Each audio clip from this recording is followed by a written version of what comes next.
ഇനി നമുക്ക് അന്താരാഷ്ട്ര തലത്തിലെ പ്രധാനപ്പെട്ട വാർത്തകളിലേക്ക് കടന്നാൽ H1B വിസ ഫീസ് ഇന്നു മുതൽ പ്രാബല്യത്തിൽ വരികയാണ്. പുതിയ അപേക്ഷകൾക്ക് $1 ലക്ഷം ഫീസാണ് ട്രംപ് ഭരണകൂടം ചുമത്തിയത്. ഇന്ത്യൻ സമയം ഇന്ന് രാവിലെ മുതലാണ് ഫീസ് ഈടാക്കുക.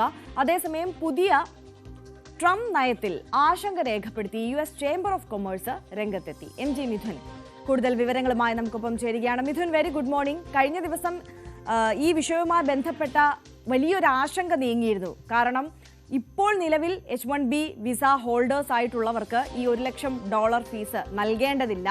ഇനി പുതുതായി അപേക്ഷിക്കുന്നവർക്ക് മാത്രമായിരിക്കും ഇത് ബാധകം എന്നുള്ളത് വൈറ്റ് ഹൗസ് അറിയിച്ചിട്ടുണ്ടായിരുന്നു, വ്യക്തമാക്കിയിട്ടുണ്ടായിരുന്നു. അത് വലിയ ആശ്വാസകരമാണ്. പക്ഷെ അതേസമയം തന്നെ കൂടുതലായി അമേരിക്കയിൽ ഒരു ജോലി, സ്ഥിരതാമസമൊക്കെ സ്വപ്നം കാണുന്ന മറ്റുള്ള രാജ്യത്തെ ആളുകളെ സംബന്ധിച്ച്, പ്രത്യേകിച്ച് ഇന്ത്യക്കാരെയൊക്കെ സംബന്ധിച്ച് ഇത് വലിയ ആശങ്ക, പ്രശ്നമായിട്ട് നിലനിൽക്കുകയാണല്ലേ? അതെ, ഗുഡ് മോർണിംഗ്. തീർച്ചയായും അങ്ങനെയുള്ള ഒരു സാഹചര്യം തന്നെയാണ് നിലനിൽക്കുന്നത്. ഇന്ന് ഇന്ത്യൻ സമയം കൃത്യമായി പറഞ്ഞാൽ രാവിലെ 9:31 ഈ ഉത്തരവ് പ്രാബല്യത്തിൽ വരുമെന്നുള്ളതാണ്. അതിനുശേഷം നൽകുന്ന എല്ലാ അപേക്ഷകൾക്കും $1 ലക്ഷം എന്ന മാനദണ്ഡം നടപ്പിലാക്കുമെന്നുള്ളതാണ്. അതാണ് വലിയ ആശങ്കകൾക്ക് ഇടയാക്കുകയും ചെയ്ത് കഴിഞ്ഞ ദിവസങ്ങളിൽ ഈ ഉത്തരവിൽ ഡൊണാൾഡ് ട്രംപ് ഒപ്പിട്ടതിന് ശേഷം ചില അവ്യക്തതകൾ നിറയുകയും ചെയ്തിരുന്നു. അതിൽ ചില കാര്യങ്ങളിൽ ഒരു വ്യക്തത വരേണ്ടതായിട്ടുണ്ടായിരുന്നു. അതായിരുന്നു ഇന്നലെ ഈ അവ്യക്തതകൾക്കൊക്കെ ഒരു വ്യക്തത വരുത്തിക്കൊണ്ട് വൈറ്റ് ഹൗസ് തന്നെ രംഗത്ത് വരികയും ചെയ്ത് അതിൽ ചില കാര്യങ്ങൾ ചൂണ്ടിക്കാണിച്ചിരുന്നു. അതായത് ഈ $1 ലക്ഷം എന്ന് പറയുന്നത് പുതിയ അപേക്ഷകർക്ക് മാത്രം നൽകിയാൽ മതി. നിലവിൽ H1B വിസയുടെ ഉപഭോക്താക്കളായിട്ടുള്ളവർക്ക് അത് ആ ഫീസ് അടയ്ക്കേണ്ടതില്ല. ഒപ്പം തന്നെ അമേരിക്കയിൽ ഇപ്പോൾ നിലവിൽ കഴിയുന്നവരും ഒപ്പം തന്നെ അവിടെ നിന്ന് മടങ്ങിയിട്ടുള്ളവർക്കും ഇത് അടയ്ക്കേണ്ടതില്ല. മറ്റൊന്ന്, ഇത് വാർഷിക ഫീസ് അല്ല എന്നുള്ള കാര്യം കൂടി വ്യക്തമാക്കുന്നു. അതായത് ഒറ്റത്തവണ മാത്രം നൽകേണ്ട ഒരു തുക മാത്രമാണ് ഈ $1 ലക്ഷം എന്നുള്ളതാണ്. പക്ഷേ നേരത്തെ അവർ അറിയിച്ചിരുന്നത് എല്ലാ വർഷവും $1 ലക്ഷം എന്ന മാനദണ്ഡം, അത്തരത്തിലുള്ള തുക, അത്രയും വലിയ ഭീമമായ തുക നൽകണമെന്നുള്ള ഒരു ഉത്തരവായിരുന്നു നേരത്തെ വ്യക്തമാക്കിയെങ്കിൽ അതിൽ നിന്നൊക്കെ പിന്നോട്ട് US പോകുന്നു എന്നുള്ളത് തന്നെയാണ്. അതിനിടെ വലിയ പ്രതിഷേധങ്ങളും ഒപ്പം തന്നെ വിമർശനങ്ങളും ഒക്കെ ഇതിനെതിരെ ഉയർന്നു വരുന്നുണ്ട്. പ്രത്യേകിച്ച് അമേരിക്കൻ കമ്പനികൾ ഇതിനെതിരെ രംഗത്ത് വരികയാണ്.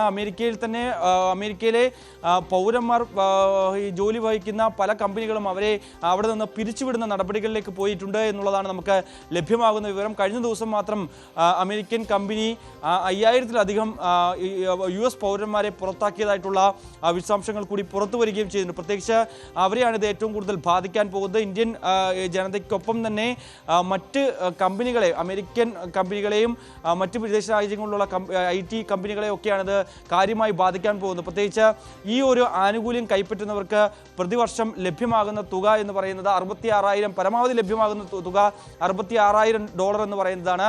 അതായത് ഇന്ത്യൻ മണിയിലേക്ക് നോക്കുമ്പോൾ ഒരു 56 മുതൽ 60 ലക്ഷം രൂപ വരെ മാത്രമാണ് ഇവർക്ക് ലഭ്യമാകുന്നത്. അതൊരു 95% ആളുകൾക്കാണ് ഇത്രയും തുക ലഭ്യമാകുന്നത്. മറ്റ് 5% തുക ആളുകൾക്കാണ് അതിനു മുകളിൽ ഒരു വാർഷിക വരുമാനം ലഭ്യമാകുന്നത് എന്നുള്ളതാണ്. അങ്ങനെ ഇത്രയും അധികം ആളുകൾക്ക് $66,000 മാത്രമാണ് ഒരു പ്രതിവർഷം ലഭിക്കുന്നതെങ്കിൽ എന്തിന് അതിനു മുകളിൽ ഭീമമായ തുക നൽകിക്കൊണ്ട് ഈ H1B വിസ കൈപ്പറ്റുന്ന അല്ലെങ്കിൽ അത് വാങ്ങുന്ന എന്നുള്ളതാണ് ഇവർ പരമാവധി ചോദിക്കുന്നത്. അതുകൊണ്ട് തന്നെ അങ്ങനെ ഒരു നീക്കം നടത്തേണ്ടതില്ല എന്നുള്ളതാണ് IT കമ്പനിയുടെ ഒരു വാദം. പക്ഷേ US-ന്റെ വിശദീകരണം മറ്റൊന്നാണ്. US പൗരന്മാർക്ക് ജോലി ഉറപ്പാക്കുക, ഒപ്പം തന്നെ കുടിയേറ്റം അനധികൃതമായി നടക്കുന്നുണ്ട്, അത് ഒഴിവാക്കുക എന്നുള്ളതാണ്.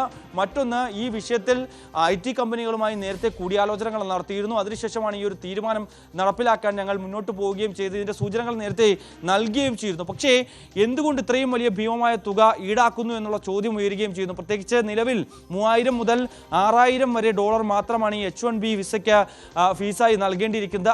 അതാണിപ്പോൾ കുത്തനെ $1 ലക്ഷം എത്തിയിരുന്നത് എന്നുള്ളതാണ്. അതായത് ഇന്ത്യൻ മണിയിൽ നോക്കുമ്പോൾ ഒരു $4 ലക്ഷം വരെ ചിലവ് വരുന്ന ആ സാഹചര്യമാണ് ഇപ്പോൾ $88 ലക്ഷം വരെ നൽകണമെന്നുള്ളൊരു സ്ഥിതിവിശേഷത്തിലേക്ക് പോവുകയും ചെയ്യുന്നത്. നിയമപരമായി ഇതിൽ ഒരു വിഷയം നിലനിൽക്കുന്നുണ്ട് എന്നുള്ള അഭിപ്രായങ്ങളുമായി വിദഗ്ധരൊക്കെ രംഗത്ത് വരുന്നുണ്ട്. പ്രത്യേകിച്ച് ട്രംപ് ഭരണകൂടത്തിന് ഇങ്ങനെ അന്യായമായി ഫീസ് കുത്തനെ ഉയർത്താൻ സാധിക്കില്ല എന്നുള്ള വിമർശനം ഒരു വശത്ത് നിലനിൽക്കുന്നുണ്ട്. അതേസമയം നിയമവ്യവസ്ഥ ചെയ്യുന്നു, എന്ത് നടപടി സ്വീകരിക്കാൻ അത് അമേരിക്കൻ പ്രസിഡന്റിന് അനുവാദം നൽകുന്നുണ്ട്. ഏത് തരത്തിൽ ഫീസ് ഉയർത്തണമെന്ന് അമേരിക്കയാണ് തീരുമാനിക്കുന്നത്. അല്ലെങ്കിൽ മറ്റുള്ള രാജ്യങ്ങളിലെ കമ്പനിയോ അല്ലെങ്കിൽ തങ്ങളുടെ രാജ്യത്ത് പ്രവർത്തിക്കുന്ന കമ്പനികളോ അല്ല ഞങ്ങളുടെ വിസ നടപടിയുമായി ബന്ധപ്പെട്ടുള്ള കാര്യത്തെക്കുറിച്ച് പ്രതികരിക്കേണ്ടത് അല്ലെങ്കിൽ അതുമായി ബന്ധപ്പെട്ടുള്ള കാര്യങ്ങൾ മുന്നോട്ട് വെക്കേണ്ടത് എന്നുള്ള ഒരു കാര്യം കൂടി അവർ പറഞ്ഞു വെക്കുകയും ചെയ്യുന്നു. എന്തായാലും നിലവിലെ സാഹചര്യത്തിൽ ഈ വിഷയത്തെ വളരെ സസൂക്ഷ്മം നിരീക്ഷിക്കുകയാണ് ഇന്ത്യൻ വിദേശകാര്യ മന്ത്രാലയം. ഇന്ന് പീയൂഷ് ഗോയൽ ഈ വ്യാപാര കരാറുമായി ബന്ധപ്പെട്ടുള്ള ചർച്ചകൾക്കായി അമേരിക്കയിലേക്ക് എത്തിയിട്ടുണ്ട്. ഈ വിഷയം സ്വാഭാവികമായും മിഥുൻ, നമ്മൾ അതിലേക്ക് തന്നെയാണ് വരാൻ പോകുന്നത്. അതൊരു മറ്റൊരു പ്രധാനപ്പെട്ട നീക്കമാണ്. ഇരു രാജ്യങ്ങളെ സംബന്ധിച്ച് നോക്കുമ്പോൾ ഈ താരിഫ് തർക്കം തുടരുന്നതിനിടെയാണ് വാണിജ്യമന്ത്രി പീയൂഷ് ഗോയൽ വ്യാപാര ചർച്ചകൾക്കായി US-ലേക്ക് എത്തുന്നത് എന്ന് നമുക്കറിയാം. അപ്പോൾ ഈ അമേരിക്ക മുന്നോട്ട് വെച്ച പല നിർദ്ദേശങ്ങളുമുണ്ട് ഈ വാണിജ്യ കരാറുമായി ബന്ധപ്പെട്ട്. അവർക്ക് ഏതൊക്കെ മേഖലകളിൽ ഈ ആധിപത്യം വേണം ഇന്ത്യൻ വിപണിയിൽ എന്നതിനെക്കുറിച്ചൊക്കെ നേരത്തെ ചർച്ചകൾ നടക്കുമ്പോൾ വലിയ രീതിയിൽ അത് വിമർശനം ഉന്നയിച്ചു ഇന്ത്യ. അത് സാധ്യമാകില്ല, സാധാരണക്കാരായ ഇന്ത്യൻ കർഷകരെ പരിഗണിച്ചു മാത്രമേ ഈ കരാറുമായി മുന്നോട്ട് പോകാൻ ഇന്ത്യക്ക് സാധിക്കുകയുള്ളൂ എന്നുള്ളത് ഇന്ത്യ നയം വ്യക്തമാക്കിയതാണ്. അപ്പോൾ ഈ അസ്വാരസ്യങ്ങൾക്കിടെയൊക്കെയാണ് ഈ ചർച്ച നടക്കുന്നത് എന്നതാണ് അതിൻ്റെ പ്രസക്തി വർദ്ധിപ്പിക്കുന്നത്. ഈ ചർച്ച ഇപ്പോൾ നേരത്തെ നമുക്കറിയാം ഒരു 5 റൗണ്ട് ചർച്ച കഴിഞ്ഞതാണ്. ഇപ്പോൾ അടുത്ത പ്രധാനപ്പെട്ട ഘട്ടങ്ങളിലേക്കാണ് കടക്കുന്നത്. അപ്പോൾ ഏത് തരത്തിലാണ് ഈ ചർച്ച പുരോഗമിച്ചുകൊണ്ടിരിക്കുന്നത്, മുന്നോട്ട് നീങ്ങുന്നത്? സ്വാഭാവികമായും ആര്യ, അതായത് ഈ വിഷയത്തിൽ നേരത്തെ 5 വട്ട ചർച്ചകൾ നടന്നപ്പോൾ ഈ കാർഷിക മേഖലയിലെ വിഷയവുമായി ബന്ധപ്പെട്ടായിരുന്നു അതിൽ ഈ ഉടക്കു വീഴുകയും ഒപ്പം തന്നെ അതിൻ്റെ ഈ ഒരു ചർച്ചകൾ വഴിമുട്ടുകയും ചെയ്തു എന്നുള്ളത് തന്നെയാണ്. കാരണം ഈ മേഖലയിൽ പൂർണ്ണമായിട്ടുള്ള ആധിപത്യം ലഭ്യമാകണമെന്നുള്ള ആവശ്യമാണ് US മുന്നോട്ട് വെച്ചിരിക്കുന്നത്. പക്ഷേ അതിലൊരു വിട്ടുവീഴ്ചയ്ക്ക് തയ്യാറാകാൻ ഇന്ത്യ തയ്യാറായേക്കുമെന്നുള്ള സൂചനകൾ പുറത്തു വരുന്നുണ്ട്. പ്രത്യേകിച്ച് ആ രീതിയിലൊരു വിട്ടുവീഴ്ചയ്ക്ക് തയ്യാറാകാതെ ഈ വ്യാപാര കരാറുമായി ബന്ധപ്പെട്ടുള്ള കാര്യങ്ങൾ അല്ലെങ്കിൽ അതുമായി ബന്ധപ്പെട്ടുള്ള ചർച്ചകൾ മുന്നോട്ട് പോകില്ല. പക്ഷേ US പറയുന്നതനുസരിച്ച് ആ രീതിയിലേക്ക് കാര്യങ്ങൾ എത്തില്ല എന്നുള്ളതാണ് നമുക്ക് മനസ്സിലാക്കാൻ സാധിക്കുന്നത്. എന്തായാലും നിലവിൽ ഒരു വിട്ടുവീഴ്ചയ്ക്ക് ഇരു രാജ്യങ്ങളും തയ്യാറായേക്കുമെന്നാണ് മനസ്സിലാകുന്നത്. അതിനിടയിൽ ഈ വിഷയങ്ങൾ, മറ്റു വിഷയങ്ങളുണ്ട്. പ്രത്യേകിച്ച് ഈ തീരുവയുമായി ബന്ധപ്പെട്ടുള്ള വിഷയം ഒരു വശത്ത് നിലനിൽക്കുന്നു. മറ്റൊന്ന് ഈ H1B വിസയുമായി ബന്ധപ്പെട്ടുള്ള വലിയ ആശങ്ക നിലനിൽക്കുന്നു. നിരവധി ഇന്ത്യക്കാരെ ബാധിക്കുന്ന പ്രശ്നമായതുകൊണ്ട് തന്നെ ഏകദേശം 71% ഗുണഭോക്താക്കൾ, ഈ വിസയുമായി ബന്ധപ്പെട്ടുള്ള ഗുണഭോക്താക്കൾ ഇന്ത്യയിൽ നിന്നുള്ളവരായതുകൊണ്ട് തന്നെ അവർക്കൊക്കെ വലിയ രീതിയിൽ കാര്യമായി ബാധിക്കുകയും ചെയ്യുന്ന ഒരു വിഷയമാണ്. അവരൊക്കെ അവിടെ നിന്ന്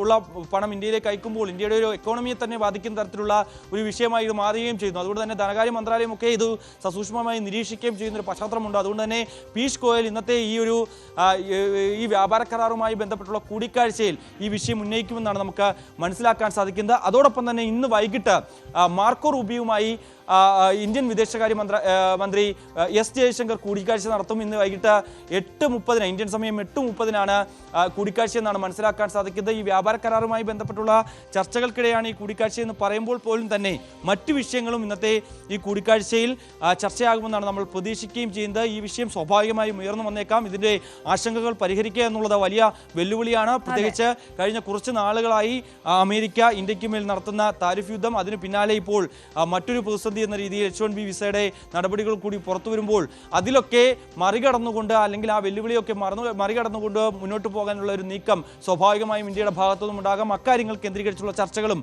ഇന്നത്തെ യോഗങ്ങളിൽ ഉണ്ടാകുമെന്ന് പ്രതീക്ഷിക്കപ്പെടുന്നു. ആര്യ, തീർച്ചയായും. MG മിഥുനാണ് വിശദാംശങ്ങളുമായി നമുക്കിപ്പം ചേർന്നത്.